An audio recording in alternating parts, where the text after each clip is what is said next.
Bom dia a todos, bom dia a todas. Eu sou a professora Andréa Deslandes, sou coordenadora do Centro de Estudos, junto com meu grande amigo, o professor Alexandre Valença e a professora Márcia Dourado. E é um prazer muito grande estar aqui hoje com vocês, com a presença do nosso querido Alexandre Valença, só que hoje no papel também de palestrante. Pronto, então, acho que depois de tudo a gente finalmente vai poder ter esse prazer de ter essa palestra brilhante do professor Alexandre. Professor, muito obrigada por você estar conosco hoje como palestrante. Muito obrigado, professora Andréa, professora Márcia Dourado. É um prazer estar aqui, né, nesse dia de ponto facultativo. Então, estamos aqui trabalhando no Centro de Estudos, mostrando toda a força e, enfim, vontade de trocar conhecimento, experiências, né, com essa web plateia sempre muito atenta e interessada. Então, acho que podemos... Eu não estou vendo a minha apresentação, Rodrigo. Um segundo, Alexandre. Certo. Então, hoje é um tema bem interessante, né? Vamos estudar o burnout, aspectos clínicos e periciais.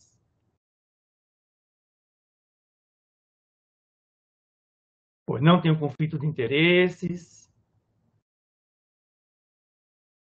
Aí são as minhas principais vinculações e vamos ao que interessa, né? Então, o burnout, esse termo foi utilizado pela primeira vez num congresso da Associação de Psicologia Americana, tá? E significava trabalhadores queimados, emocionalmente exaustos, extremamente cansados. E essa palavra, ela deriva do inglês, que é um esvaziamento completo, uma exaustão emocional que é decorrente do trabalho do indivíduo, tá? Um dos grandes autores dessa expressão, o burnout, foi o Herbert Freudenberger. O Herbert Freudenberger era um psicólogo alemão que se radicou nos Estados Unidos. Ele trabalhava na Universidade de Nova York, inclusive ele chegou a ganhar uma medalha de ouro do seu desempenho em relação à psicologia, tá? E o Freudenberg, ele trabalhava numa unidade de dependentes químicos, tá? E aí ele mesmo começou a se sentir cansado. Vejam, o esquema do trabalho dele era muito pesado. De 8 às 18, ele atuava como psicoterapeuta em consultório. De 18 às 23, voluntário em uma clínica de drogas para jovens em Harlem. E depois, às 23, ele ainda fazia ginástica.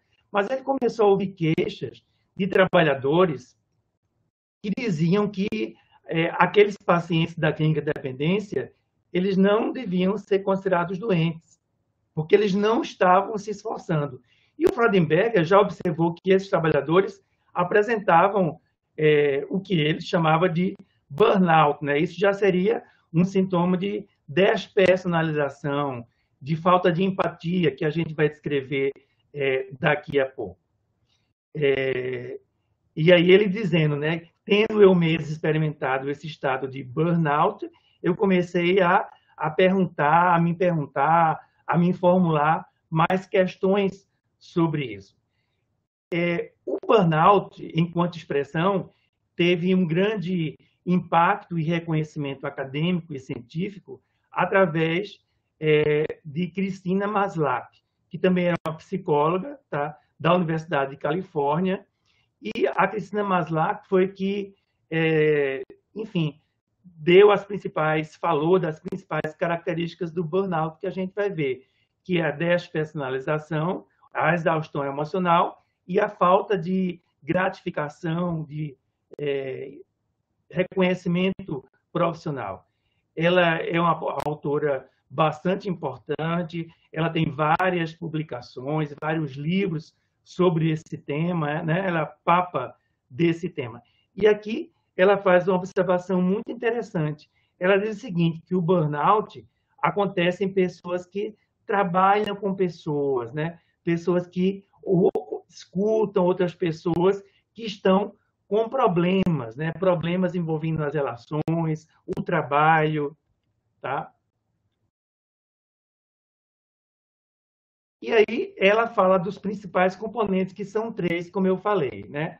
O primeiro, que é o mais importante, a exaustão emocional, que é caracterizado por isso aí, uma falta de energia, a pessoa se sente esgotada emocionalmente, a pessoa tem tantos sintomas físicos, como, por exemplo, falta de apetite, sintomas gastrointestinais, sintomas cardiovasculares, cansaço, ansiedade, angústia, tá? E a pessoa acredita que ela não tem mais condições, mais energia para exercer a atividade. Quer dizer, ela tem uma sensação de ter uma completa falta de recursos.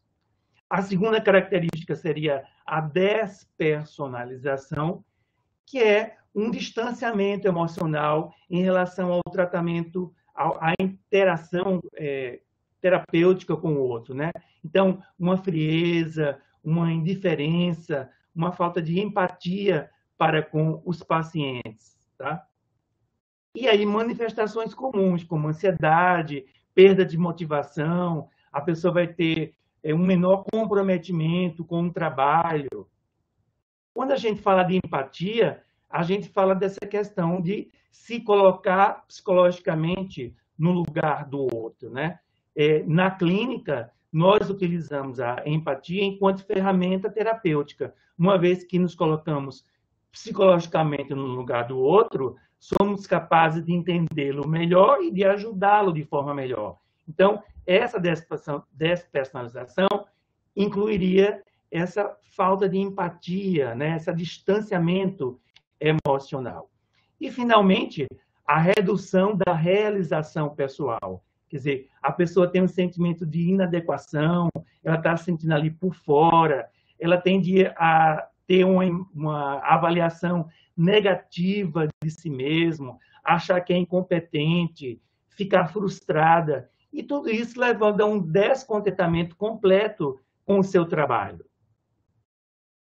Aí é o inventário de burnout de Maslach, mas são perguntas que dizem respeito enfim, ao funcionamento, ao grau de satisfação. Então, por exemplo, com que frequência eu me satisfaço com o meu trabalho? Eu me sinto exausto após o meu trabalho? Eu me sinto esgotado? Então, vai havendo uma pontuação. Esse questionário ele é muito mais aplicado em profissionais de saúde, como médicos, enfermeiros, técnicos de enfermagem, que são justamente as profissões em que mais há o componente de burnout, tá?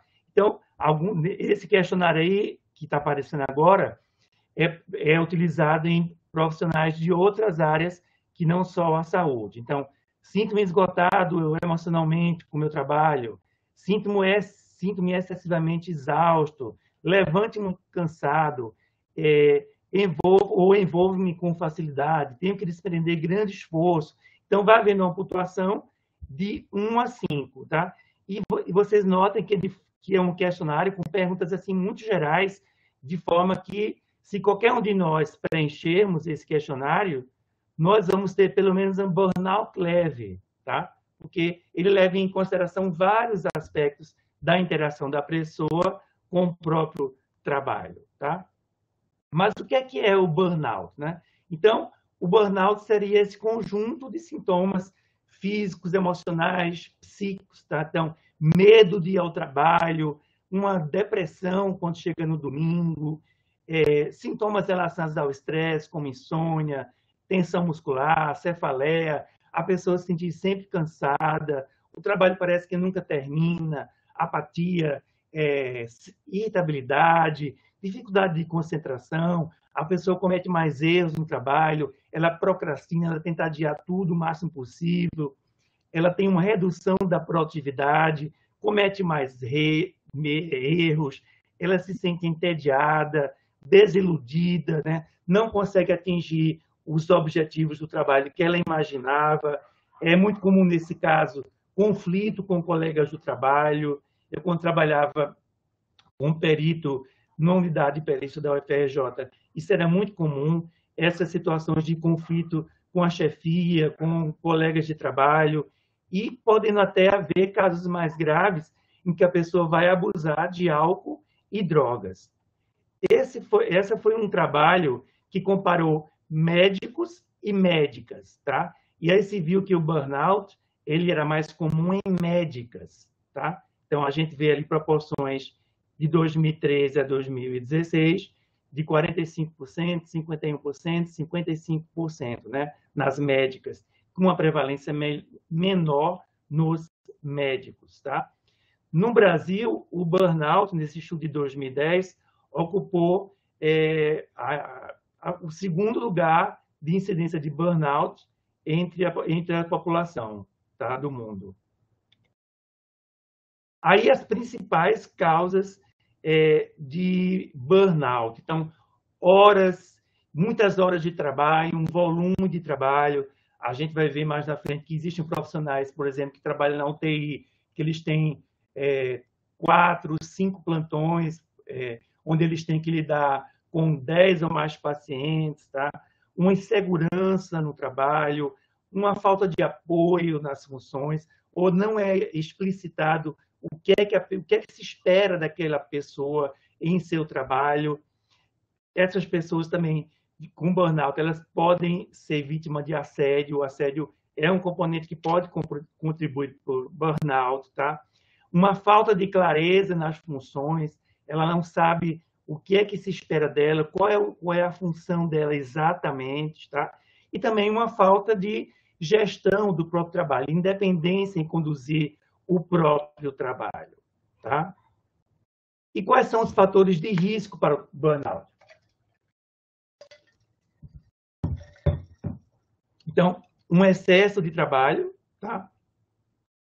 Falta de recursos estruturais e pessoais para responder às demandas, né? Muitas vezes essas demandas elas são muito excessivas, estão acima do que a pessoa pode realizar.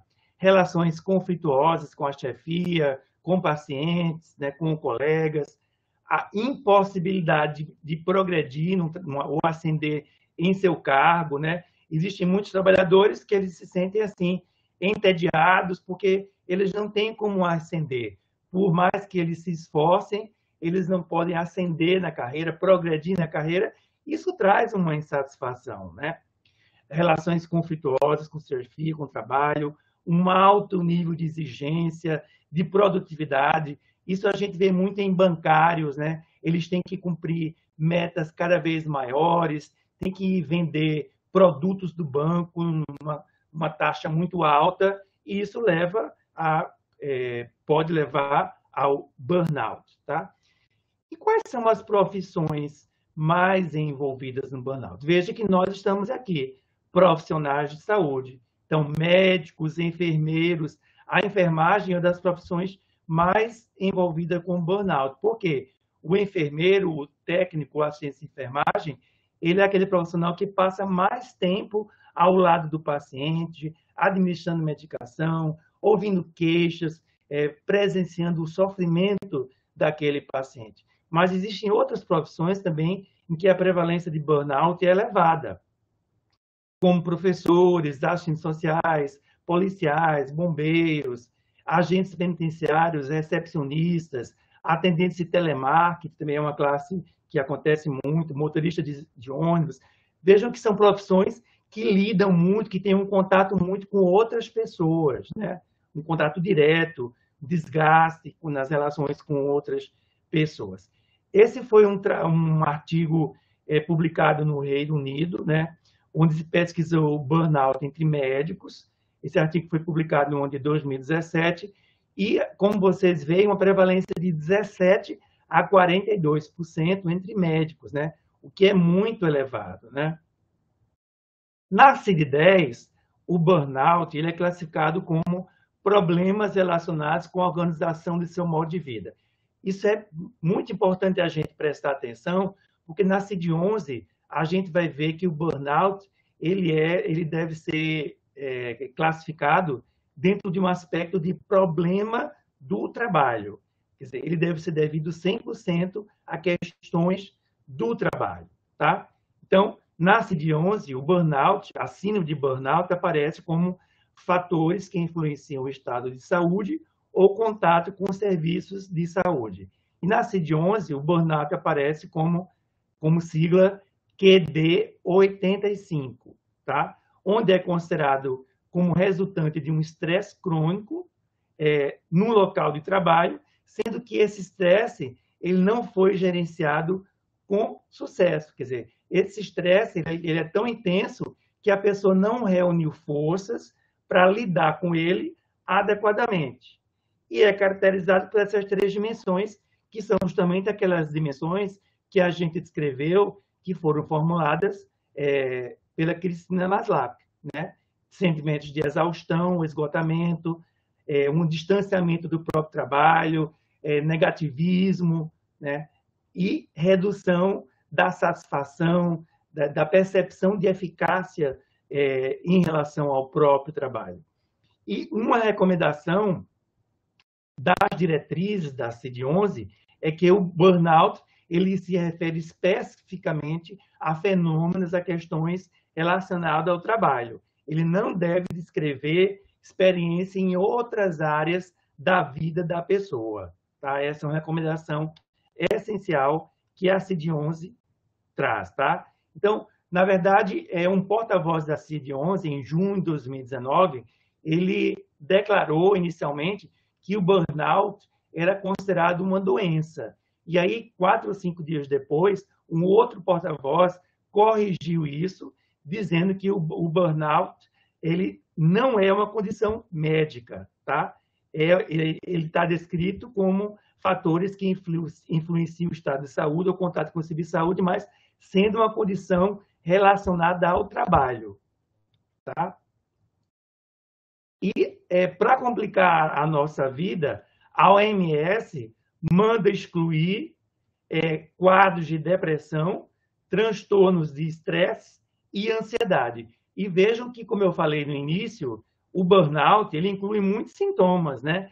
De depressão, ansiedade. Então, isso complica um pouco o diagnóstico. Tá? Vejam que a classificação da CID-11 ela praticamente copiou as diretrizes do DSM-5. Né? O que a gente disse em português é uma tradução exata do que está aí no DSM-5. Né? Aqui embaixo, sentimentos de exaustão, negativismo, redução da eficácia profissional, deve ser unicamente um fenômeno ocupacional, não deveria ser descrito relacionado a outras experiências da vida. Bom, aí é uma questão que eu levantei, né? O estresse e o burnout, eles têm o mesmo significado? A resposta é não, tá? E qual é a diferença? O burnout é a resposta a um estado prolongado de estresse no trabalho, tá? Ele ocorre devido a uma cronificação do estresse e que a pessoa não conseguiu manejar esse estresse adequadamente porque ela tinha uma situação de muito desconforto para ela num trabalho. Quando a gente fala de estresse propriamente dito, o estresse ele tem aspectos positivos e negativos. Então, a semana passada mesmo, eu atendi um cliente que ele estava muito estressado porque ele ia se casar. Mas por que estressado? Porque uma vez que ele vai se casar, ele tem que providenciar a cerimônia, ver a festa, o traje, mandar os convites. Então, o estresse, apesar de ser uma coisa boa, é um estresse positivo, né? Vai demandar um esforço adicional na vida da pessoa, tá? Já o burnout, ele tem um caráter negativo e ele é relacionado ao mundo do trabalho, ok? E qual é a diferença entre depressão e burnout, tá? As pessoas com burnout, elas são mais capazes de obter prazer em outras atividades, tá?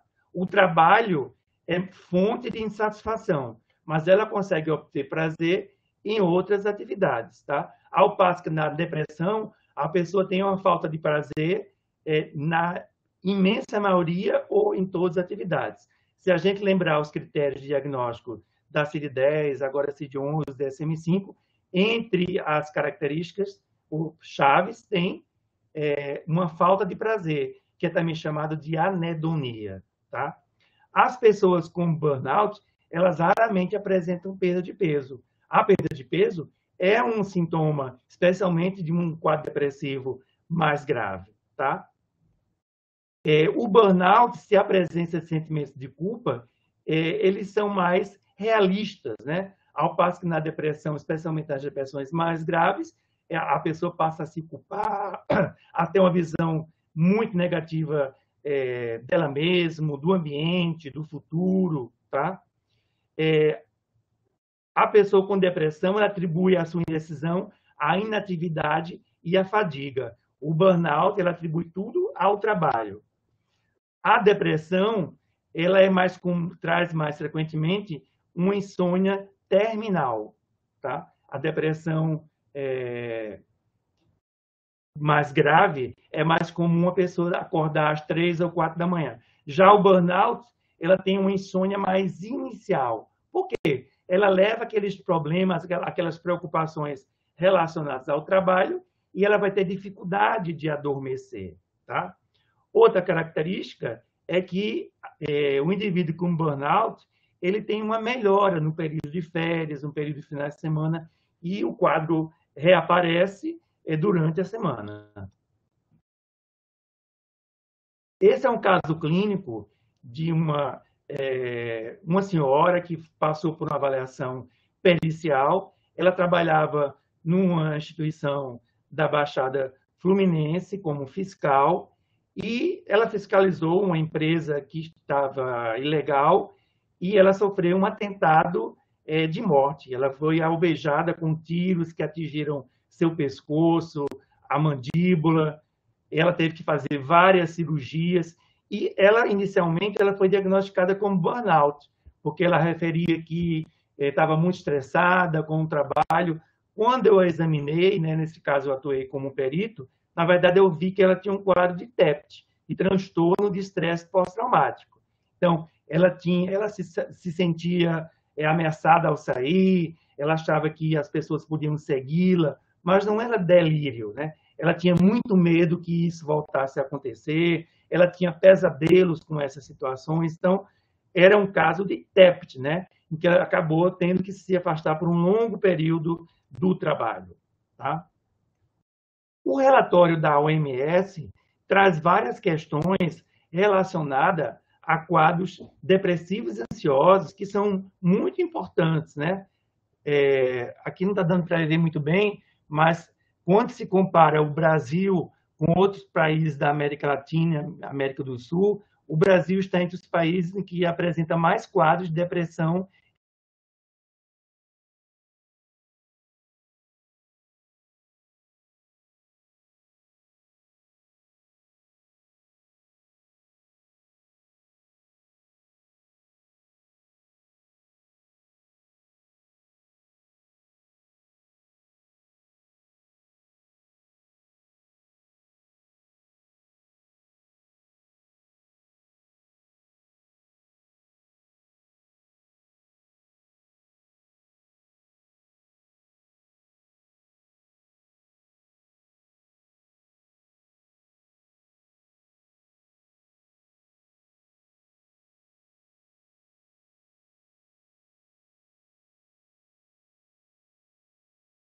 Vocês me ouvem?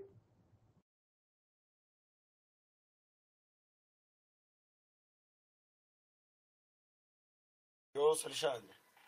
Estão me ouvindo? Nós conseguimos te ouvir, ainda não conseguimos te ver, mas conseguimos te ouvir. Estão vendo os slides? O slide está aparecendo, só a gente desculpem. te ver. Eu não sei o que está acontecendo hoje com a minha internet, nunca acontece isso, mas, enfim. Eu acho que não é um problema só seu, acho que é um problema do sistema, porque eu caí também. Só não agora sim, conseguimos te ver. Voltamos aqui, gente, desculpem, problema técnico aqui. Mas eu estava falando que os transtornos depressivos e ansiosos, eles são muito comuns no Brasil, né, comparado a outros países da América do Sul e América Latina, tá? Então, esses transtornos de depressão e ansiedade, eles são causa importante de não comparecimento ao trabalho.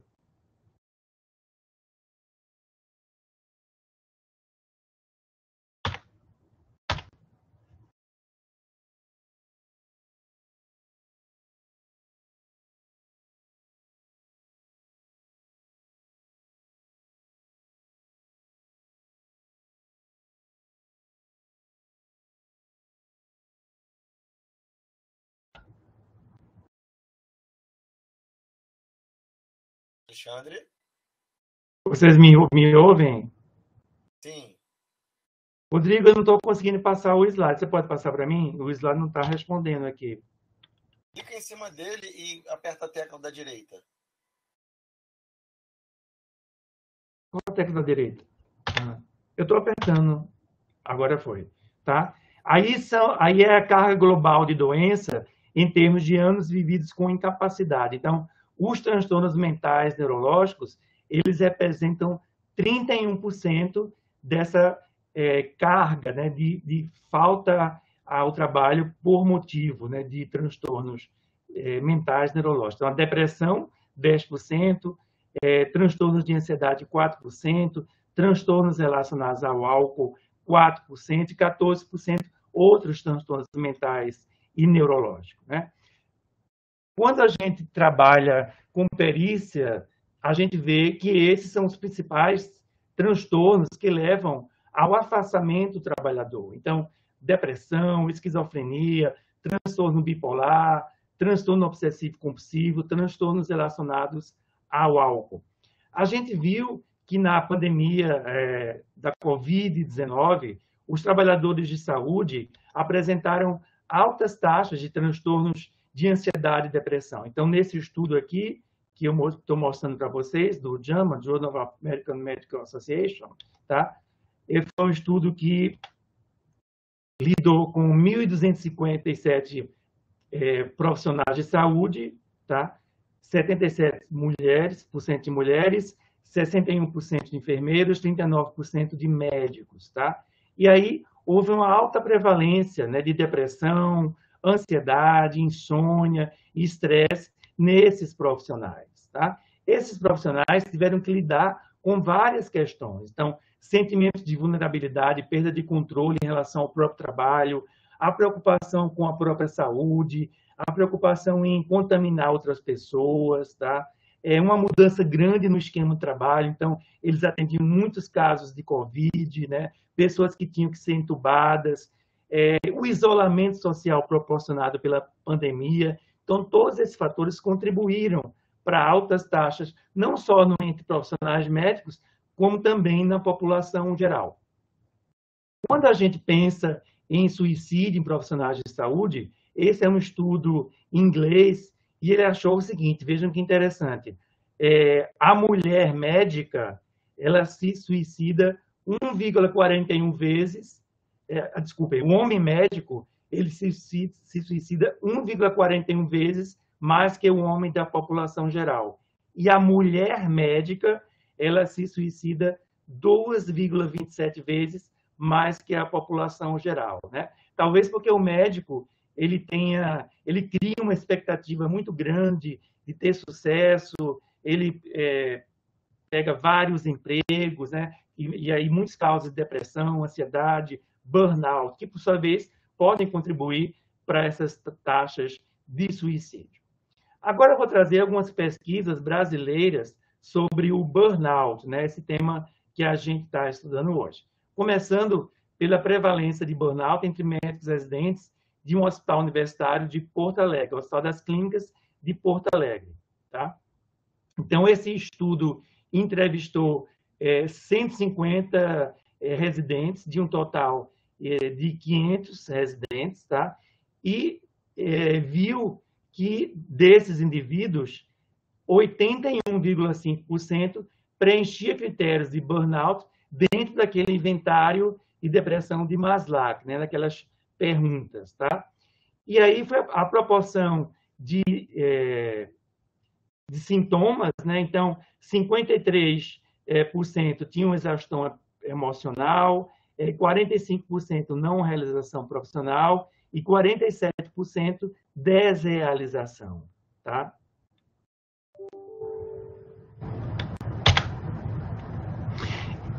E aí, o número de dimensões. Então, nenhuma dimensão, como eu falei, 18%, tá?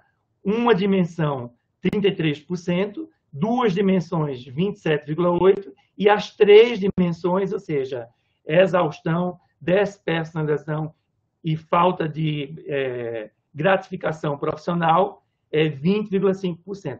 Os médicos residentes, eles estão numa área, quer dizer, num momento complexo da sua vida, né? Porque eles estão em uma fase intermediária entre ser aluno e profissional. Então, existe muita expectativa, eles têm que dar conta de plantões, né? Eles têm que estudar, dar plantão. E todas essas expectativas podem contribuir para o burnout entre médicos residentes. Tá? Aqui foi um estudo com o síndrome de burnout entre médicos e plantonistas de uma unidade de terapia intensiva. Uma unidade de terapia intensiva é uma situação muito estressante, né? Porque o médico vai lidar com pessoas que estão muito graves do ponto de vista clínico, que precisam ser monitoradas o tempo inteiro, tá? Então, esse estudo mostra que houve muitos casos de burnout, tá? Então, 50% desses indivíduos tinham pelo menos uma dessas características apontadas por Maslow, quer dizer, ou exaustão emocional, ou despersonalização, ou redução da gratificação, e 13% apresentavam as 3 dimensões. Tá? Quando se perguntou a esses profissionais o que é que provocava o burnout, essas foram as principais questões. Então, ruídos excessivos, possibilidade de complicações no atendimento, problemas administrativos, lidar com várias questões ao mesmo tempo, a quantidade de pacientes, quer dizer, profissionais que tinham vários pacientes para evoluir, tá? Lidar com pacientes graves, com problemas terminais. E aí, entre os resultados desse estudo, o burnout foi mais comum em mulheres, tá? Que trabalhavam em UTI adultos, mas naquelas que trabalhavam em 2 ou mais hospitais e naquelas que tinham que dar atenção a 10 ou mais pacientes no plantão. Então, imaginem que é estressante, né? Um médico ter que ficar responsável por mais de 10 pacientes, todos graves, todos tendo que ser monitorados, tá? Esse estudo foi em técnicos de enfermagem, encontrou uma prevalência de 25% de prevalência de burnout. E como é que fica o burnout na questão assistencial e na perícia? Quando a gente fala desse tema, eu gosto de estabelecer algumas diferenças entre o raciocínio clínico e o raciocínio pericial. Então, o raciocínio clínico ou assistencial, quando eu começo a atender um paciente, eu me pergunto, qual a doença desse indivíduo? Como é que eu posso ajudá-lo? Tá? Então, o raciocínio clínico assistencial, ele tem essas características. Ele se baseia na identificação e empatia. Nós nos identificamos com os nossos pacientes, né? Temos a empatia, e isso, como eu falei, vai ser uma ferramenta terapêutica. Há uma relação de busca de vínculo, o vínculo terapêutico vai ajudar naquele tratamento. Essa pessoa tem um sofrimento subjetivo, ela está com uma queixa, é uma relação de confiança mútua, quer dizer, eu confio que o paciente vai me dizer a verdade em termos do que está sentindo. E o paciente vai continuar que eu, como médico ou profissional, psicólogo, assistente social, eu posso ajudá-lo de alguma forma. Tá? Num raciocínio assistencial, há uma escolha do profissional e o objetivo do raciocínio clínico assistencial é o estabelecimento de uma conduta terapêutica. Então, eu vou dar tal medicação, vou encaminhar para tal terapeuta, vou solicitar tal exame. Tudo isso dentro de um sigilo profissional. Se a gente pesquisar lá o Código de Ética Médica, o Código de Ética da Psicologia, você não pode divulgar o que você sabe em relação da existência daquele setting terapêutico. Tá? E aqui não há conflito de interesses. Eu disponho de conhecimentos para ajudar a pessoa, eu sou um técnico, e a pessoa deseja ser ajudada. Então, a gente se encontra sem haver conflitos. No raciocínio pericial, isso muda bastante. Tá? No raciocínio pericial, eu acabo tendo que ter algum grau de suspeição. Tá? Essa pessoa que está passando na perícia, ela está fazendo alguma reivindicação. Então, eu devo me perguntar, há alguma doença? Né? Essa pessoa tem mesmo alguma doença? E tendo alguma doença, essa doença justifica a solicitação, por exemplo, reparação de um dano, indenização, aposentadoria, tá? Então, o raciocínio pericial, a pessoa está fazendo uma reivindicação legal, tá? Aqui não há escolha do profissional. Ela vai ser designada para tal perito e ela tem que comparecer lá. Aqui não há vínculo, tá? A perícia a gente faz geralmente em uma ou eventualmente em 2 avaliações. A gente não fica marcando retorno, como acontece na assistência, né? Aqui há uma ausência de sigilo, no sentido que o meu laudo ele vai ser anexado ao processo e outras pessoas vão ter acesso. O advogado, o promotor, o juiz, o defensor. Se esse processo não tiver sob segredo de justiça, qualquer pessoa vai poder ver o processo, né? Então, não há sigilo. Essa relação ela se baseia numa desconfiança mútua, né? Eu, como perito, começo a me perguntar, será que essa pessoa não está exagerando nesses sintomas que ele ou ela está me dizendo? E o periciando, eu estou achando esse doutor muito bravo, será que ele vai me prejudicar? Então, tem esse clima de desconfiança na perícia. Aqui há uma neutralidade técnico-pericial, quer dizer, eu, como profissional, não estou ali nem para ajudar, muito menos para atrapalhar. Eu estou ali para descrever tecnicamente aquela situação e facilitar o julgamento de uma autoridade, que pode ser, por exemplo, uma autoridade judicial, o presidente do INSS, tá? Então, o meu objetivo é o esclarecimento de um fato a uma autoridade, ou seja, eu funciono como um auxiliar da justiça. E nessa relação é comum haver conflitos de interesses. Eu estou ali para ser neutro, né? Eu quero descrever exatamente o que eu observo, tá? O periciado ele pode ter interesse que eu dê um diagnóstico que seja, por exemplo, favorável para ele entrar de licença, ou para ele ser aposentado, ou ter acesso a um benefício, ou não ser responsabilizado por um crime, por exemplo, se a gente pensar em perícia criminal, tá? Então, na avaliação da capacidade laborativa em perícia trabalhista, né, quais são as questões que eu vou me perguntar durante esse exame, né? Quais elementos do psiquismo que estão comprometidos nessa pessoa, né? Uma vez havendo comprometimento, qual a intensidade desse comprometimento? Como esses elementos psíquicos são solicitados no trabalho? Essa pessoa tem um trabalho que precisa de muita atenção, muito foco, ou não, né? Qual o perfil profissiográfico dessa pessoa, o que é que ela executa nessa função, o que é esperado, qual é a média de rendimento esperado num conjunto de trabalhadores dessa função. Em relação aos elementos complementares, eu vou ter informes médicos dos assistentes, do médico assistente, que em geral não são devidamente esclarecidos, tá? Em muitas ocasiões vai haver diferença entre o diagnóstico do relatório médico e do exame psiquiátrico que eu estou vendo. Se eu estou ali como perito, vale o exame que eu estou observando, tá?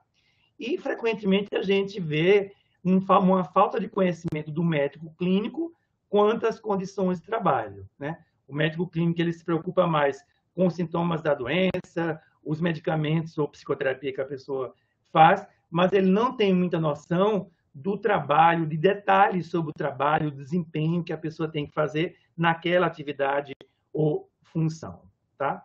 Então, numa perícia trabalhista, a primeira coisa que eu tenho que verificar é se há doença, tá? E se há doença, estabelecer um nexo de causalidade com o trabalho. Ou seja, o estresse no trabalho ele é superior aos estressores, quer dizer, há exigências de produtividade, relações de trabalho autoritárias, ausência de supervisão, e isso supera outros estressores da vida da pessoa. Certamente eu atendi um trabalhador que ele estava alegando que o trabalho motivou o estresse, mas aí, ao colher a história dele, ele lidou com uma situação de separação que acabou virando um divórcio. A mulher dele teve suspeita e depois diagnóstico de tumor de mama. Então, eu concluí que existiram diversos outros fatores que contribuíram para aquela situação, né? O trabalho pode ter contribuído, mas não foi exatamente um fator causal, tá? E também vamos avaliar se há sequelas, né, que possam reduzir o rendimento, a capacidade laborativa daquela pessoa tendo aquele transtorno. Tá? Essa é uma classificação muito utilizada em psiquiatria, né, perícia trabalhista, a classificação de Schilling. Schilling era um médico da medicina ocupacional, tá, na Universidade de Londres, e ele estabeleceu essa classificação, onde, em relação ao nexo causal de transtorno e trabalho. Quer dizer, é uma correlação entre doença e trabalho. Então, seria causa necessária quando o trabalho foi responsável diretamente pela doença. A gente vê isso em transtorno do sono vigília em trabalhadores noturnos, tá? Aquela pessoa que trabalha todo dia de meia-noite às 6 da manhã, o transtorno de estresse pós-traumático. Eu já tive a oportunidade de avaliar bancários que tinham sido vítimas de assalto em sua agência bancária, arma apontada para a cabeça dele. Então, essa pessoa desenvolveu um TEPT, um transtorno de estresse pós-traumático, aquele caso que eu descrevi agora há pouco também, né? E o burnout nasce de 11, né? Ele também passa a ser uma causa necessária, né? O trabalho foi responsável por aquele transtorno, né? Aquela síndrome que gerou o burnout.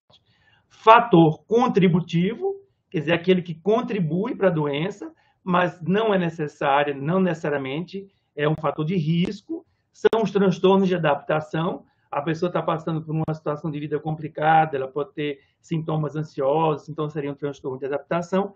E, finalmente, com causa, ou seja, o trabalho é um fator desencadeante ou agravante de uma doença pré-existente. Então, há um agravamento ou recidiva de quadros depressivos, ansiosos, seria uma concausa, tá?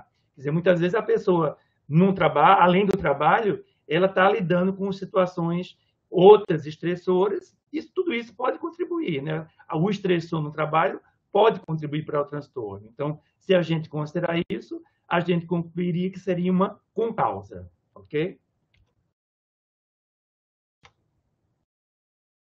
Bom, a Agência Europeia para a Segurança e Saúde no Trabalho, ela enumerou alguns fatores de risco ocupacional, que são esses 4. Então, uma carga de trabalho excessiva, a pessoa trabalhar exaustivamente, tá? Uma falta de clareza da definição das suas funções, né? O que é que se espera que ela faça naquele trabalho, no seu dia a dia, uma má gestão de mudanças organizacionais. Quer dizer, certa vez eu atendi uma médica que ela é infectologista, ela estava trabalhando na enfermaria de Covid.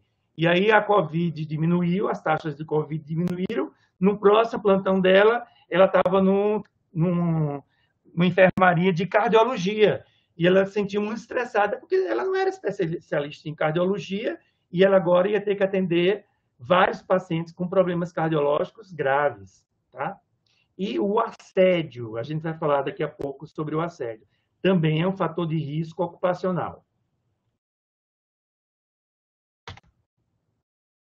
Esse é o projeto-lei 3.588 de 2020, que eu considero um avanço, tá? Esse texto já tramita na Câmara dos Deputados. Então, prevê que o governo deverá editar uma norma reguladora com medidas de prevenção e gestão de riscos do ambiente de trabalho que podem afetar a saúde mental dos trabalhadores. Então, quer dizer, os riscos psicossociais, né? Torço para que realmente isso aconteça, né? Já que é importante haver essa preocupação das autoridades governamentais com a saúde mental dos trabalhadores, tá? Mas o que é nexo causal, né?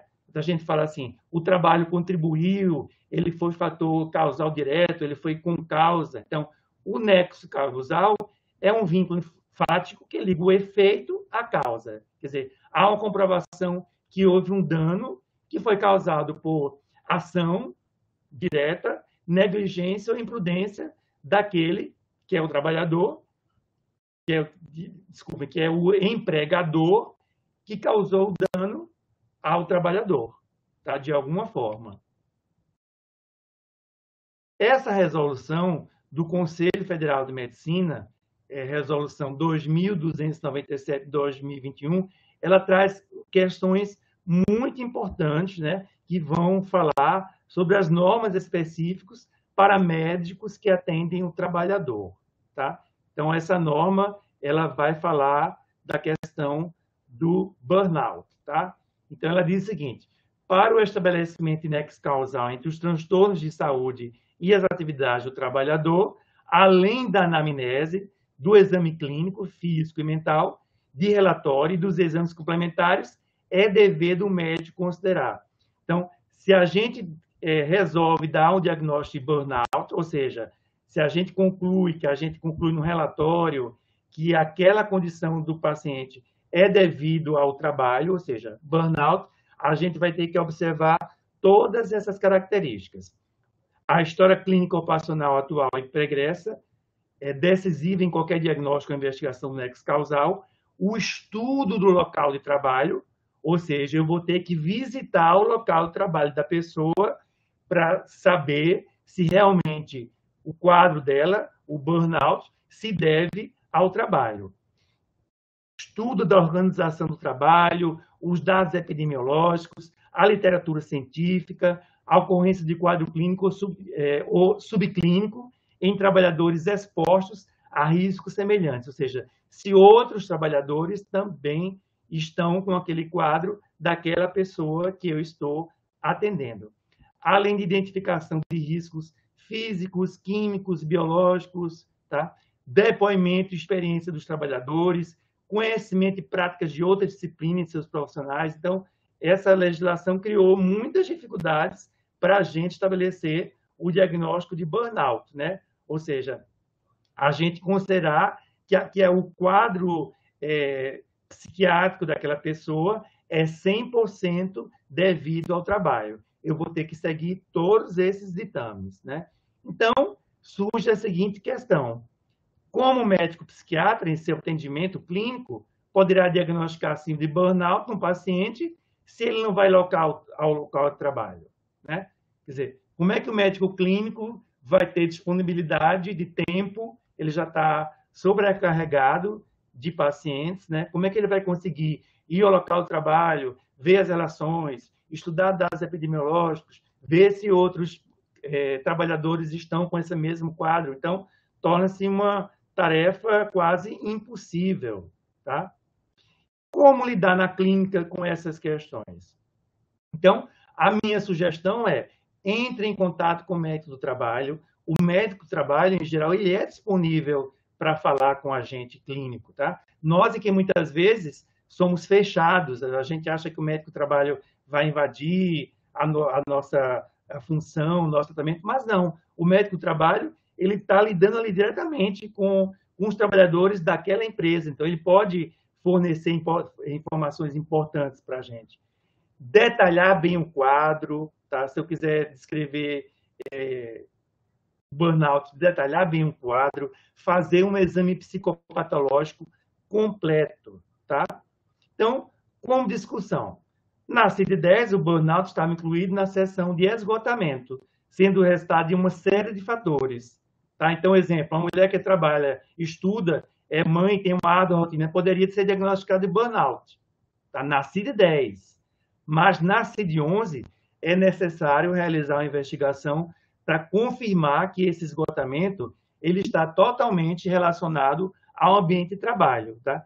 O que é difícil, né? Porque na maioria das vezes esse esgotamento ele vai estar relacionado a vários fatores, tá? Essa pessoa pode estar, por exemplo, vivendo situação de violência doméstica, tá? Mas para eu dizer que uma pessoa tem burnout pela CID-11, eu devo verificar que aquilo é 100% devido ao trabalho, o que é muito complexo, né? A gente sabe que os transtornos mentais, eles têm uma etiologia multifatorial. E será que o trabalho causa adoecimento, né?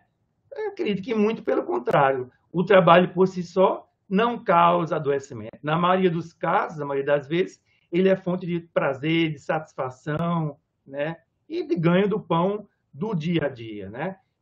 Mas a gente pode dizer que existem vários fatores de risco para o desenvolvimento do burnout. Então, fatores organizacionais, né, da empresa, o próprio indivíduo, ele ter uma exigência, aquelas personalidades mais perfeccionistas, o trabalho em si, tá? E a sociedade, né? O, o médico, por exemplo, ele tem uma alta expectativa de sucesso pela sociedade, né? É esperado que ele seja muito bem sucedido, que ele ganhe muito bem, isso faz com que muitas vezes ele tenha inúmeros empregos, até para corresponder a essa expectativa da sociedade, tá? Bom, assédio moral e dano moral. O assédio moral é essa definição. É uma conduta abusiva, frequente, repetida, que acontece no trabalho, no exercício da função do trabalhador, e que visa desqualificar, humilhar, degradar a dignidade da pessoa. Tá? Esse é o assédio moral. O assédio moral acontece muito naquelas relações verticais, né? O chefe e o funcionário, o presidente da empresa e o gerente, né? Situações de assédio, essa conduta abusiva, repetitiva, né? Que humilha a pessoa, desgasta a sua imagem.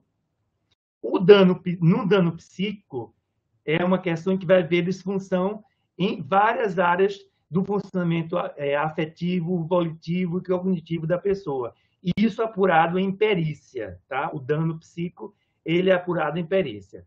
Já o dano moral, quem apura isso é a justiça, tá? O dano moral, ele decorre de um sofrimento decorrente de ataque a pessoas, seus familiares, e ele não implica necessariamente em transtorno mental, tá? O dano moral. O dano psíquico, sim. Bom, estamos já caminhando para o final. A gente também pode fazer diagnóstico do burnout ou de outras condições psíquicas com a simulação, tá? De acordo com o DSM-5, o diagnóstico de simulação, ele vai levar em conta o contexto médico-legal. A simulação ela é mais comum em settings de perícia, tá? Vai haver uma acentuada discrepância entre o sofrimento ou incapacidade apontados pelos pacientes e os achados objetivos. Vai haver uma falta de cooperação com o exame e, muitas vezes, a presença de transtorno de personalidade antissocial, né? Como eu falei, a prevalência da simulação ela é mais comum em ambientes não forenses, tá? Desculpe, em ambientes forenses, né? 2 vezes mais comum em ambientes forenses, tá? E quais são as principais razões da simulação? Simulação seria a pessoa criar uma doença que não existe. Ela quer convencer o examinador que ela tem uma doença determinada. Então, a gente veria isso em criminosos tentando evitar punições. Em perícia criminal, a gente vê muito isso, né? Tentativa de evitar convocação para o serviço militar. Em perícias do INSS, busca de ganhos, compensações, benefícios, tá? Busca de acesso a drogas psicotrópicos, a transferência para hospitais psiquiátricos, ou a pessoa se internar no hospital psiquiátrico. No hospital psiquiátrico, ela vai ter 6 refeições, vai ter cuidados da enfermagem, televisão para ela ver. Então, para muitas pessoas, um hospital psiquiátrico pode ser melhor do que estar em casa ou estar até em situação de rua.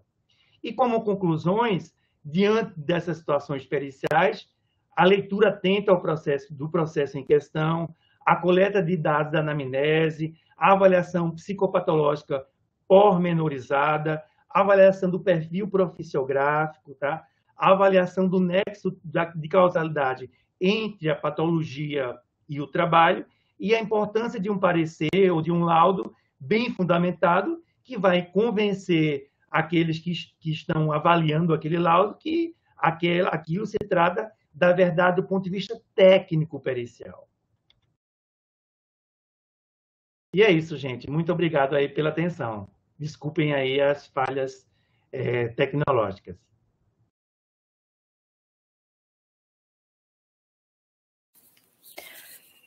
Alexandre, você nem precisa pedir desculpa, porque a gente tem mais de 70 pessoas assistindo hoje a sua palestra, inclusive já aqui agradecer a presença de vários professores da universidade. Então a gente está aqui com uma audiência muito especial, também com professores do ProfSam. Então a gente está aqui com várias perguntas da professora Fátima Hertal, que acabou de entrar para o nosso programa. Então temos a participação aqui também do Thiago Sanches, também é professor do ProfSam, e várias perguntas. Que alegria, que bom. Esse é um tema muito importante, né? Muito importante a gente falar sobre isso, Alexandre. Antes de eu passar as perguntas, eu estava aqui pensando que essa semana a gente também tem um Festival de Conhecimento da UFRJ e tiveram várias mesas para falar sobre saúde mental, né? E uma das mesas foi exatamente para falar da saúde mental e da saúde de um modo geral no campus universitário, né? E essa é uma questão que a gente também precisa pensar, né? O quanto que não só os nossos discentes eles estão em sofrimento, mas também os docentes e os técnicos administrativos, né? Então essa é uma questão também muito importante e muito preocupante. A gente teve uma mesa com a professora Silvia Jardim, que é responsável, né, pelo Superas, que é hoje uma superintendência de saúde do trabalhador. E nessa mesa nós falamos sobre as dificuldades que existem, que na verdade a gente devia ter uma situação que seria o contrário, né? Se a gente pensasse na pirâmide do IASC, a gente tem que ter primeiro a base, e a base é tudo que a gente pode ter de garantia de alimentação, de situações né, de vida, de transporte, de segurança que a pessoa tivesse, e que tivesse também um ambiente amigável, né? Eu acho que nesse ponto, eu nessa mesa, eu falei, eu acho que desde da escola, desde os primeiros anos da escola, uma das disciplinas que deveria ser obrigatória é falar sobre comunicação não violenta, né? Então, assim, como que as pessoas elas se relacionam, né? E como que a gente consegue reduzir esses conflitos que muitas vezes acabam favorecendo também esse burnout, né, dentro do seu ambiente de trabalho, né? Então, se as pessoas tivessem uma capacidade maior de gerenciar os conflitos, né, uma capacidade maior de uma escutativa, acho que tudo isso seria diferente, né? Então, não sei se você quer também aproveitar e falar alguma coisa sobre essa questão do burnout dentro das universidades, com os docentes, por exemplo. Sem dúvida, essa questão é muito importante, né? Os docentes cada vez mais são exigidos, solicitados a dar muitas aulas, produção científica, né, para enaltecer as instâncias financiadoras, como o CNPq. Então, sem dúvida, isso traz um estresse adicional, né? E eu acho importante, André, que cada vez mais a universidade possa criar serviços de assistência, né?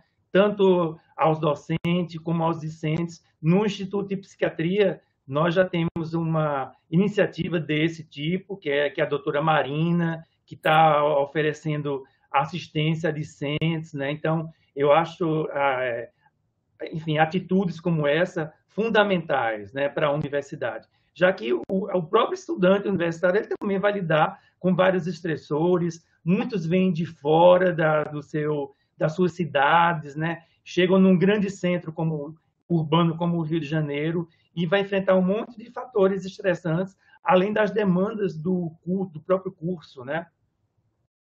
É perfeito isso que você falou, porque inclusive isso foi uma discussão também no nosso programa de pós-graduação de Psiquiatria e Saúde Mental. Essa semana nós tivemos uma reunião para falar sobre a saúde mental do estudante da UFRJ, e a Marina com o PROASM também estavam presentes, com a Clarice e Marina, e também a DISAI, que é a Divisão de Saúde do Estudante da UFRJ.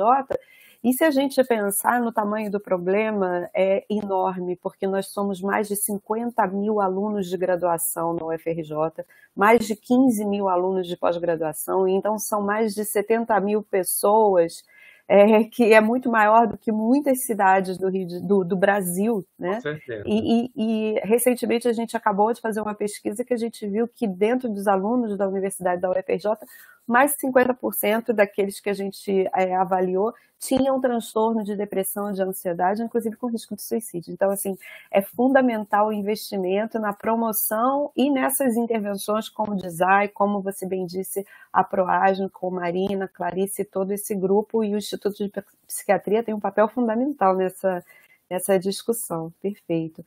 Eu vou fazer aqui, então, algumas perguntas para você, te passar aqui algumas das perguntas que foram feitas. Então, a Lúcia Machado, ela fala, burnout, ele pode ser considerado um problema comum em um cuidador familiar, pois além da vida pessoal e trabalho, há o cuidado com esse familiar. Obrigado, Ana Lúcia, pela pergunta. Veja bem, na classificação da CID-10, isso seria dado mais facilmente, um diagnóstico como burnout. A CID-11, ela exige que o burnout seja 100% relacionado ao trabalho, tá? Então, a CID-11 criou um complicador para a gente firmar o diagnóstico de burnout, né? Então, nessa situação, acho que ficaria menos complicado a gente diagnosticar um transtorno de ansiedade ou um transtorno do humor, né? Porque o burnout agora, como eu falei, ele exige que para o estabelecimento nexo causalidade, o profissional faça uma visita ao local de trabalho, entreviste outras pessoas, para ver se essas pessoas do meio que têm a mesma função, elas também apresentam a mesma condição psicológica, fazer um levantamento epidemiológico. Então, meio que dificultou um pouco esse de burnout, pelo menos a fim de diagnóstico e de estabelecimento de nexo causal. Então, a gente tem que estar atento para isso. Por quê? Porque se a gente, por exemplo, dá um parecer, um laudo, o juiz pode questionar. Mas como você estabeleceu esse diagnóstico se você não foi no local de trabalho? Você conversou com o chefe, com outras pessoas, tá? Então, a gente tem que cercar, mas a gente também pode fazer isso através de contato com o médico do trabalho, fazer uma avaliação bem detalhada, descrever bem o quadro, aí sim a gente vai se proteger também nesse aspecto. Mas, como eu falei, o burnout ele vai incluir muitos sintomas de ansiedade e depressão, né?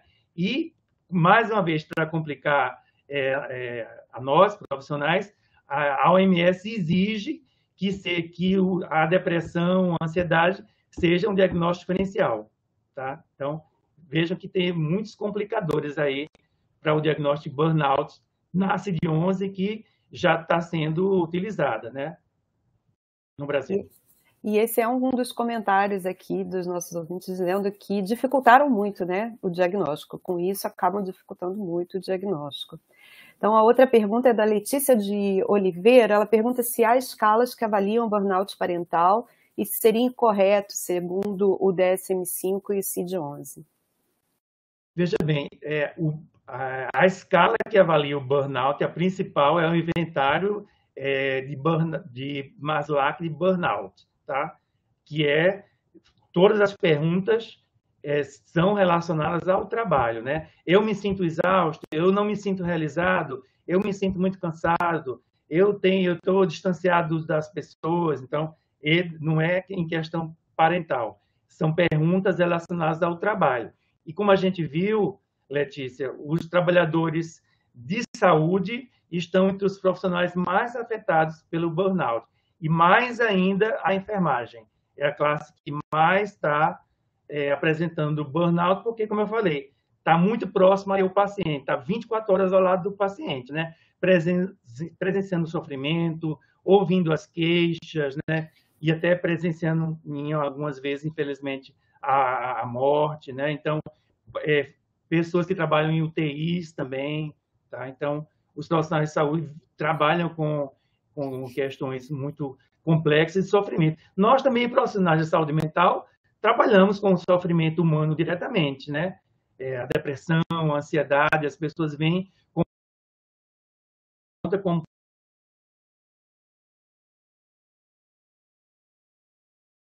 O professor Alexandre caiu um pouco, eu acho. Professor Alexandre?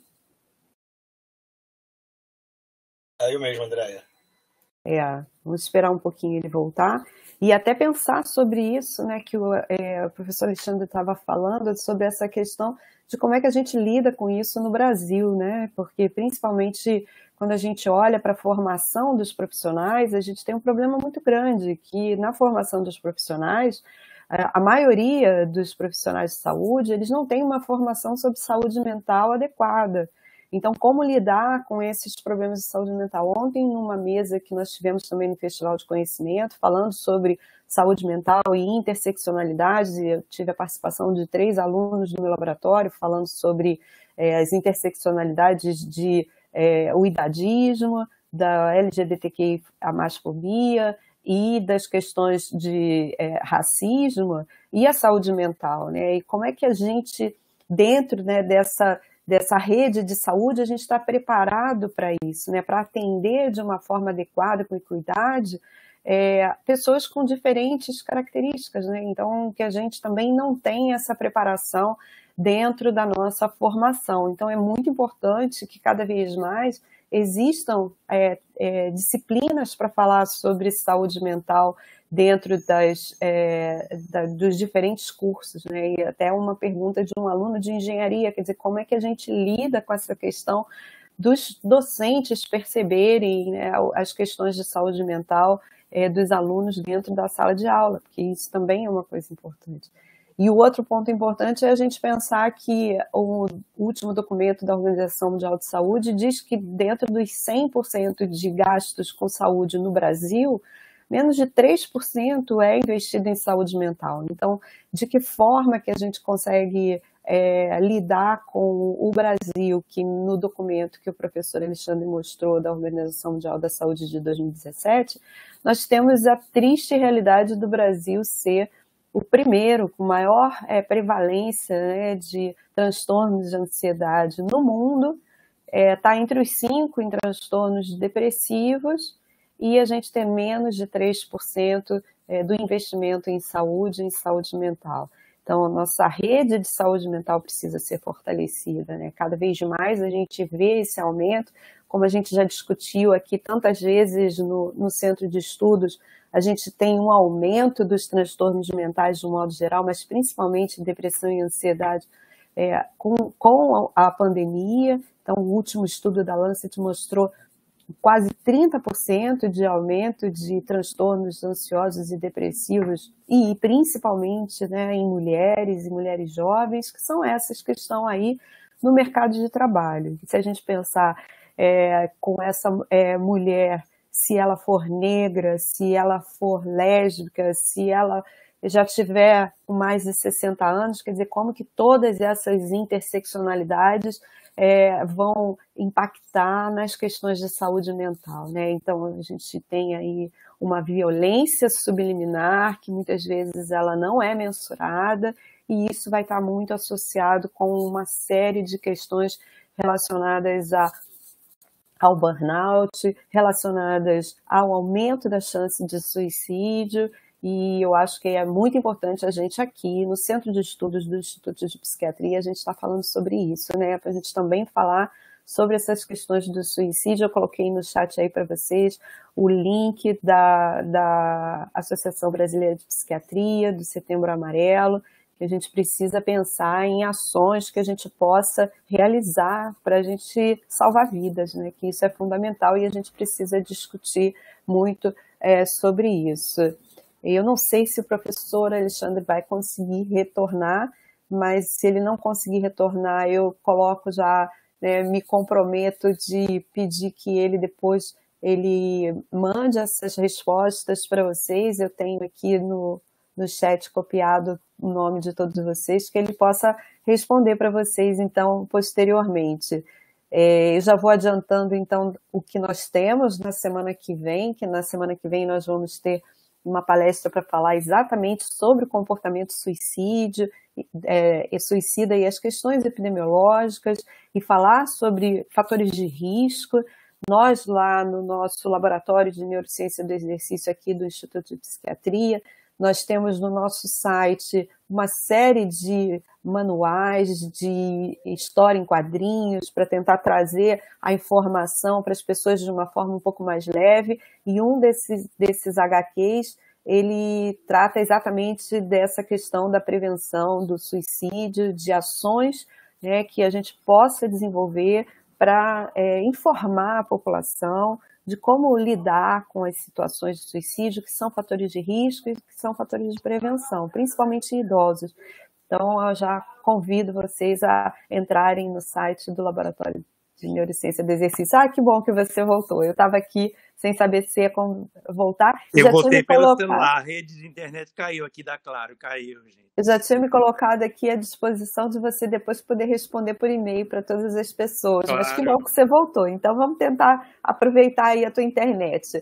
A Fátima Hertal, que é a nossa professora do programa de pós-graduação, ela pergunta sobre o diagnóstico de burnout na ausência de depressão. Pacientes que apresentem quadros mais graves de burnout não teriam maior chance de apresentar também depressão? E aí ela faz mais duas perguntas. Neste caso, o paciente não pode ser considerado como tendo do burnout? E sobre o diagnóstico com a escala de Maslach, o manual mais recente esclarece que não recomenda o uso de valores de corte. Nesse caso, como seria feito o diagnóstico? Veja, o diagnóstico de burnout é feito pelo inventário de burnout de Maslach, né? Então, a pessoa vai ter uma pontuação alta, ela vai ter pelo menos 80, 100 pontos ou mais, tá? Mas, como a gente viu aí, o burnout, ele inclui muitos sintomas de depressão, de ansiedade. Então, a pessoa está desanimada, ela não experimenta prazer, né? Ela está triste, ela está preocupada com o trabalho. Então, certamente vai haver uma sobreposição, né?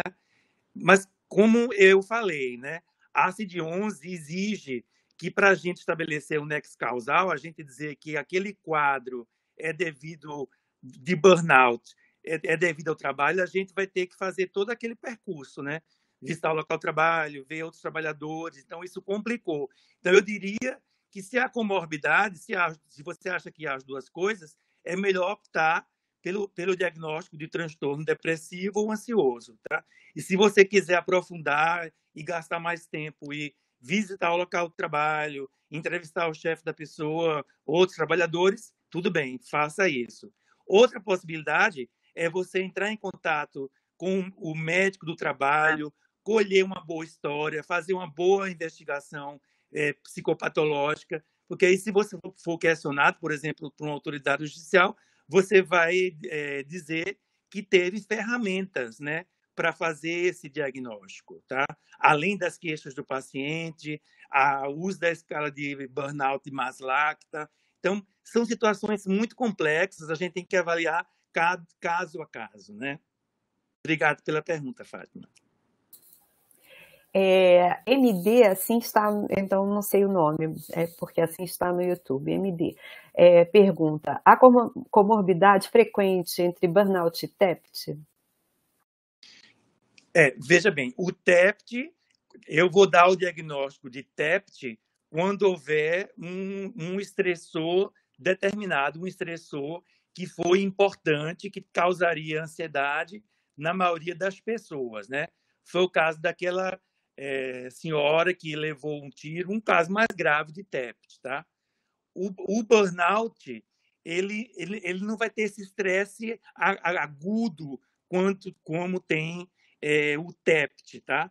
É um estresse mais geral, relacionado ao trabalho. As condições não são favoráveis, a pessoa não tem autonomia, ela não sabe exatamente qual é o papel que se espera dela, então ela pode até estar sendo assediada. Então, o burnout, digamos que ele é mais complexo, ele tem um conjunto de fatores. O TEPT é um fator específico, uma situação específica, como, por exemplo, ele foi assaltado, um fator natural, teve um enchente, um incêndio, a pessoa viu outras pessoas morrerem, ou ela presenciou, ou até hoje em dia o DSM-5 fala em a pessoa ter ouvido falar naquilo, isso pode até vir a causar um quadro de TEPT.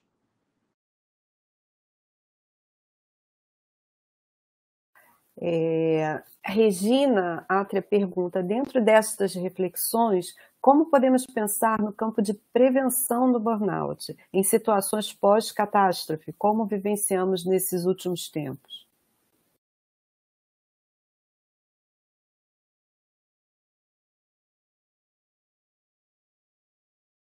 Será que o Alexandre caiu de novo? Olha, pessoal, a gente nunca teve tanto problema, né, como a gente está tendo hoje. Mas agora acho que você voltou, Alexandre. Opa, vocês estão me ouvindo? A gente está te ouvindo, a gente não está te vendo, mas a gente está te ouvindo. Tá. Opa. Agora te vendo. A prevenção é super importante. Inclusive, esse decreto que está tramitando na Câmara dos Deputados justamente fala de aspectos preventivos, né? De se dar importância ao ambiente de trabalho, a condições insalubres que podem afetar a saúde do trabalhador de uma forma geral, né? Não só questões de burnout, mas sim o trabalhador precisa ter melhores condições de trabalho, ele precisa receber psicoeducação em relação à importância da dieta, exercícios, né? É até interessante que a empresa, durante a jornada de trabalho, faça, por exemplo, por sessão de relaxamento, de lazer, jogar sinuca, enfim, é super importante isso, né? A gente vê que nos Estados Unidos, na Europa, as empresas fazem muito isso e, por sua vez, isso melhora as condições de saúde do trabalhador, servem como preventivo em termos de transtorno mental, de desenvolver transtorno mental, além da integração social que propicia entre os trabalhadores.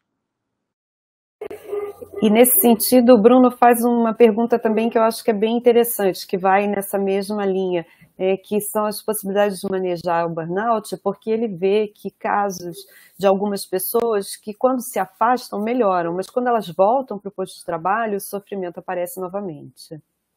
É verdade, que o burnout ele é causado por uma condição de estresse crônico no trabalho, e esse estresse ele não foi manejado adequadamente, ela não conseguiu, né? A pessoa está vitimada, digamos assim, ela não conseguiu lidar com esse estresse adequadamente, e isso gerou burnout. Realmente, aí a gente vai ter que ver todas aquelas causas, né? Existe a causa organizacional, a causa relacionada, o fator relacionado à própria pessoa, quer dizer, o indivíduo, as questões do trabalho, da empresa, da sociedade. Então, eu sugeriria que essa pessoa procurasse uma terapia, ela conversasse mais com o próprio terapeuta e até o próprio chefe de trabalho, do trabalho dela, como ela poderia diminuir esses estressores. E muitas vezes essa pessoa ela vai ter que ser readaptada, né? Se aquela função está trazendo um estresse crônico para ela, ela pode ser readaptada, ela pode fazer uma outra função dentro da mesma instituição, né? Por exemplo, ela não lidar diretamente com o público. Existem pessoas que têm muita dificuldade em lidar com o público. Então, essa pessoa podia ser remanejada para uma atividade predominantemente administrativa, né? Servindo como exemplo, para que ela não volte a entrar naquele quadro, né? Ou trabalhadores que têm muita dificuldade de exercer atividade de plantão, eles seriam transferidos para o trabalho no horário comercial, né? De 8 às 17, por exemplo. Aí a gente vai ter que ver caso a caso, inclusive o médico do trabalho, ele pode se envolver também, ajudar nessas questões, né? Junto com um profissional de saúde. A Camila Damasceno, ela fala sobre a diferença do burnout e depressão. E isso é uma questão que está recorrente aqui em algumas das perguntas. Então, como diferenciar? Eu até falei na minha palestra, né? Quer dizer, o burnout ele é devido ao trabalho, a pessoa, em geral, fica bem em períodos de férias, ela, quando tem depressão, quer dizer, quando tem insônia, vai ser uma insônia mais inicial, porque ela está preocupada com as questões de trabalho, ela vai levar esses pensamentos para a hora de dormir. Em geral, não há perda de peso, como acontece na depressão. E lembrando que a depressão, gente, ela pode acontecer sem nenhum fator causal. A pessoa pode ter uma depressão estando a vida dela tudo bem. A depressão vai ter um prejuízo maior em relação ao desempenho, o sofrimento subjetivo é muito maior e é relacionado a vários aspectos da vida da pessoa, enquanto o burnout ele é relacionado ao mundo do trabalho, tá? A perda de peso é mais comum na depressão, tá? Despertar precoce, enfim, existem inúmeras causas, né, da depressão, né? E a depressão é algo mais grave, tá? E ela vai acometer vários aspectos da vida do indivíduo. O burnout ele deve ser usado para questões que envolvam unicamente o trabalho. A Sabrina Galvão, ela fala muito necessário falar sobre isso, como fazer para disseminar a necessidade do nosso trabalho com a saúde mental, né, e para que os profissionais de saúde envolvidos com saúde mental possam disseminar mais essas informações. Excelente questão. Eu acho que o que tem que se fazer são programas educativos para os profissionais de saúde, os profissionais da pedagogia, né? De forma a disseminar essas questões sobre a saúde do trabalhador de uma forma geral, né? E levantar fatores que podem contribuir para estressores, para transtornos mentais, divulgar os principais sintomas de transtornos mentais, inclusive, para que essas pessoas sejam diagnosticadas e tratadas precocemente, né? Sejam encaminhadas a serviços de saúde. E, hoje em dia, a Associação Brasileira de Psiquiatria trabalha muito com essa questão da psicofobia, né? Quer dizer, da evitação de se ter preconceito em relação aos transtornos mentais. Os transtornos mentais, eles são altamente prevalentes na população geral. Se a gente vê depressão, por exemplo, 20% da população já teve ou tem ou já teve depressão em algum momento de suas vidas. Então, essas técnicas, essas atuações, né, psicoeducativas, elas são fundamentais. Olha, a gente já passou do nosso tempo, mas é porque tem tantos comentários aqui, tantas pessoas elogiando, parabenizando, dizendo quanto foi importante essa palestra de hoje, o quanto essa palestra foi necessária, né? Então foi ótimo a gente poder ter passado um pouquinho aqui. Eu não vou conseguir mais falar sobre nenhum comentário, mas eu queria só fazer um último, que é a Elaine Soares, que pediu se a gente poderia falar um pouquinho mais sobre a assistência da doutora Marina para discentes. André, eu acho que você vai saber falar melhor do que eu sobre isso. Então, isso é muito importante, porque o que acontece, como eu disse antes, né, são quase mais de 70 mil alunos, né, de graduação e pós-graduação na UFRJ, e o PROASME ele tem 2 funcionários. Então, é impossível, humanamente impossível, eles conseguirem cuidar de tantas pessoas se a gente pensar que pelo menos 30% vai desenvolver algum transtorno. Então, o encaminhamento ele é feito pela DISAI. Então, o aluno da UFRJ, ele precisa entrar em contato com a DISAI quando ele tem algum problema de saúde física ou mental, né? Mas nesse caso da questão de saúde mental, ele vai entrar em contato com a DISAI. A DISAI tem rodas de conversa, de acolhimento, e quando a DISAI entende que é necessário um atendimento mais específico em saúde mental, então é encaminhado para a PROASME. Mas uma das coisas que tanto o PROASME quanto a DISAI sempre coloca é que a gente precisa também conhecer quais são as redes de apoio que a gente tem dentro da universidade e fora da universidade.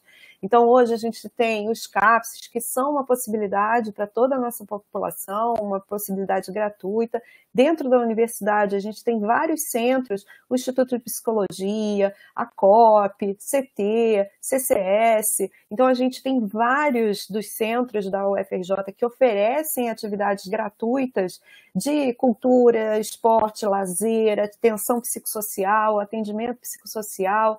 Então, tudo isso pode ser uma possibilidade para todos os alunos. O problema é que não existe um lugar onde todo mundo consiga ter acesso a todas essas informações. E esse é o trabalho dessa minha aluna de doutorado, que ela está finalizando esse manual, e em breve vocês vão ter esse manual distribuído pela universidade inteira, no site da DISAI, no site da PR7, em todos os sites, no site do Instituto de Psiquiatria, que é um trabalho que vai ser muito importante para mapear todas as possibilidades que os nossos alunos têm, e não só os nossos alunos, né, a comunidade de um modo geral, os docentes, os técnicos administrativos, porque a gente precisa disso, né? E um dos comentários foi até esse, Alexandre, que comunicação não violenta realmente deveria estar dentro do currículo de todas as escolas para que a gente aprendesse a se relacionar melhor, né? A respeitar, a entender as diferenças, a ter um espaço, né, de escuta, de menos conflito, porque a gente precisa, antes de mais nada, pensar em como é que a gente pode também promover a saúde mental, né? Então, eu acho que Exatamente. essa é o... E já aqui convidando, né, Alexandre, então, para a semana que vem, a gente está aí no Setembro Amarelo da Associação Brasileira de Psiquiatria, né, que promove essa campanha maravilhosa, né, de conscientização, de proteção, né, de valorização da vida. E aí a gente, semana que vem, vai ter, então, uma palestra que com certeza vai ser mais uma palestra maravilhosa. Queria que você falasse, Alexandre, um pouco de o que a gente vai ter na semana que vem. Bom, semana que vem a gente vai ter a presença da professora Ângela Esquipa, da Universidade Federal da Bahia. A professora Ângela é uma pessoa que estuda muito questões relacionadas ao suicídio, né? A aspectos etiológicos, preventivos, né? Os principais transtornos mentais que estão relacionados ao suicídio. Então, certamente, ela vai trazer dados muito atualizados, que vão ser muito importantes para todos nós que somos profissionais de saúde mental e lidamos com essas questões no dia a dia, né? Então, não percam. Maravilhoso. Bom fim de semana para todos e todas, e a gente se encontra na próxima sexta-feira. Até lá. Até lá, gente. Bom final de semana. Obrigado. Tchau, tchau.